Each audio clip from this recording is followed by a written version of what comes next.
So we got a world first exclusive, the first time on What to Think that we have a special report. Yeah, I talked to a friend of the show, Matt Orfalea. He did a little bit of a political action at the Martin Luther King Memorial in Washington, where he lives, where he put up some banners with some Martin Luther King quotes, and then he got taken away in handcuffs for quoting Martin Luther King at Martin Luther King's memorial on Martin Luther King Day. So he very graciously agreed to do an interview with me. Thank you for being here with me today, Matt. What inspired you to put up these banners at the Martin Luther King Memorial? We're experiencing all these economic issues, these economic problems, and MLK had a solution to the problems, a guaranteed income. Well, I thought, geez, I think this is worth sharing. And that's the bottom line. I just thought it was worth sharing, and it was worth. I thought it would be helpful and interesting to visitors of the memorial and really everybody to learn about MLK's history fighting for economic justice. The first woman that showed up and saw the banners once we got them up, she got emotional because it's so freaking relevant. A lot of people, it didn't create a big scene or anything. People were just walking around the memorial reading quotes, and they'd come up to these and read these quotes. It really wasn't it didn't attract a big crowd because it's just from banners of quotes in a memorial full of MLK quotes. And what exactly did they say? Like, what were the quotes? So, the first one, this is the largest one. It was, and this is what we put in front of, his statue in the memorial. The solution to poverty is to abolish it directly by a now widely discussed measure, the guaranteed income. Second quote was MLK warning us of growing inequality due to job automation. He says, a true revolution of values will soon look on the glaring contrast of poverty and wealth with righteous indignation. It will look at thousands of working people displaced from their jobs with reduced income as a result of automation, while the profits of the employers remain intact and say, this is not just. The third one, oh man. Now this one I found especially relevant. Again, it's on economic justice, but I found it especially relevant because it sounds like he's talking to Donald Trump. Here you go. Here's the quote. The time has come for America to face the inevitable choice between materialism and humanism. We must devote at least as much to our children's education and the health of the poor as we do to the care of our automobiles and the building of beautiful, impressive hotels.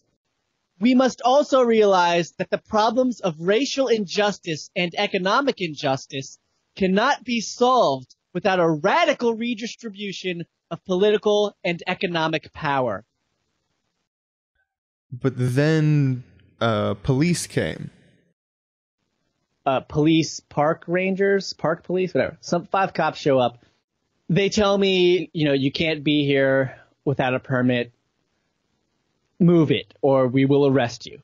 But my partner was, asking, can you explain, what exactly is the issue? Like, what is the law that, you say we're violating?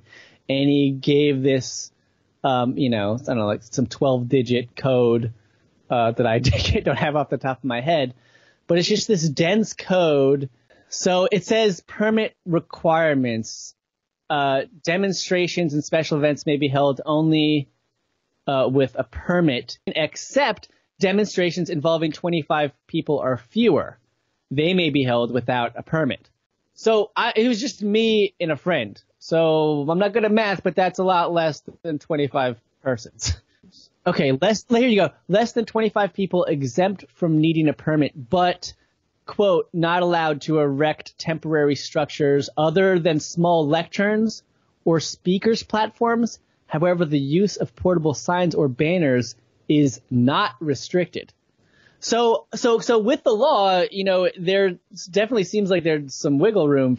After they kicked us out, handcuffed me and, removed the banners. Luckily, they didn't arrest me. I'm telling you, Sean, they were as nice as you could possibly be when forcefully removing somebody from an area, handcuffing and forcefully removing somebody from an area. Now, okay, so I'm at the Park Service office, and the woman tells us, we explain what we're trying to do. The woman says, yeah, you would need a permit. And we're like, oh, cool. And then she goes, well, unless it's in the restricted area.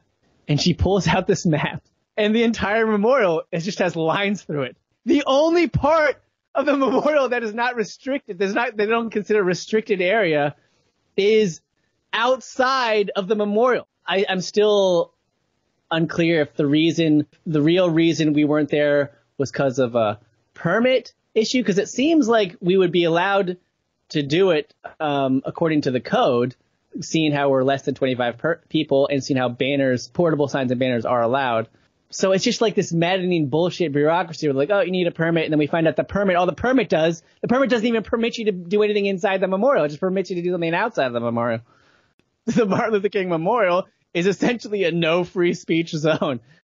Did you know? So when I'm looking up events at MLK, just in the past and all, at the MLK Memorial, James Comey, the director of the FBI, he was the guy they chose to speak at MLK Memorial on MLK Day, either last year or the year before. The director of the FBI. So he can talk, he can have a podium at the memorial, but a regular citizen can't even express Martin Luther King's own words. Yeah, so thanks for doing that in real life, Matt, and then also thanks for talking to us about it, because it's interesting to say the least. Yeah. Also, I think a lot of people don't realize how explicitly Martin Luther King supported universal basic income. You kind of think of as like basic income as this newer technology thing, but like the discussion about automation and basic income goes back decades and decades and generations.